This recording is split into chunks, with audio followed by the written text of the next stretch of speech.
Shiv Sena UBT की लोकसभा चुनावों की पहली लिस्ट जारी। कांग्रेस की दावेदारी वाली कई सीटों पर उद्धव गुट ने घोषित किया उम्मीदवार। महाविकास अघाड़ी में भी दरार। मुंबई प्रदेश कांग्रेस के पूर्व अध्यक्ष संजय निरूपम हो रहे बागी। अपनी ही पार्टी पर लगाया आरोप, कहा खिचड़ी चोर उम्मीदवारों के लिए नहीं करेंगे काम। शिवसेना यूबीटी की लोकसभा चुनावों की पहली लिस्ट जारी होते ही सियासी हलचल तेज हो गई है। शिवसेना यूबीटी ने कई ऐसी सीटों पर उम्मीदवार उतारे हैं जहां कांग्रेस की दावेदारी है।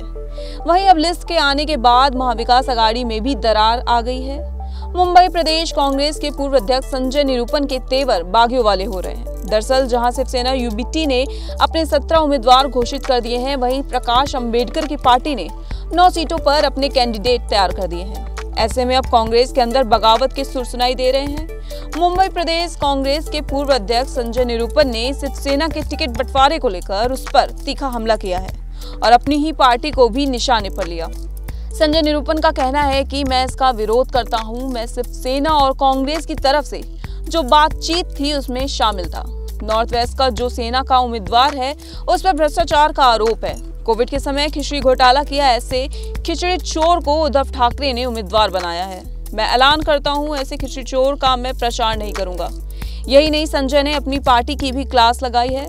उन्होंने कहा कि कांग्रेस नेतृत्व ने कई दिनों से उनसे बात नहीं की है। उनका आरोप है कि उनसे कभी कुछ भी पूछा तक नहीं गया। उन्होंने आगे कहा कि मैं अपने नेतृत्व को 1 हफ्ते का समय देता हूं। अगर फैसला नहीं लिया जाता तो हफ्ते भर के अंदर मैं अपना स्वतंत्र निर्णय लूंगा। शिवसेना को इतना एक्सट्रीम स्टैंड नहीं लेना चाहिए। इससे कांग्रेस का जबरदस्त नुकसान है और कांग्रेस के नेतृत्व का ध्यान आकर्षित करना चाहता हूं कि आप अभी भी इंटरवीन करिए, नहीं तो अलायंस तोड़िए।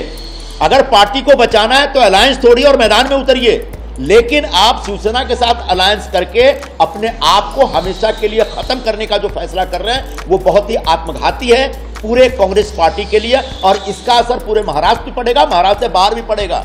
महाराष्ट्र की 48 लोकसभा पर 5 चरणों में वोटिंग होगी। यहाँ 19 अप्रैल, 26 अप्रैल, 7 मई, 13 मई और 20 मई को मतदान होगा। वहीं चुनाव के नतीजे 4 जून को आएंगे। महाराष्ट्र में इंडिया अलायंस और एनडीए में सीधा मुकाबला होना है। यहाँ शिवसेना, यूबीटी, एनसीपी, शरद पवार और कांग्रेस मिलकर चुनाव लड़ रहे हैं।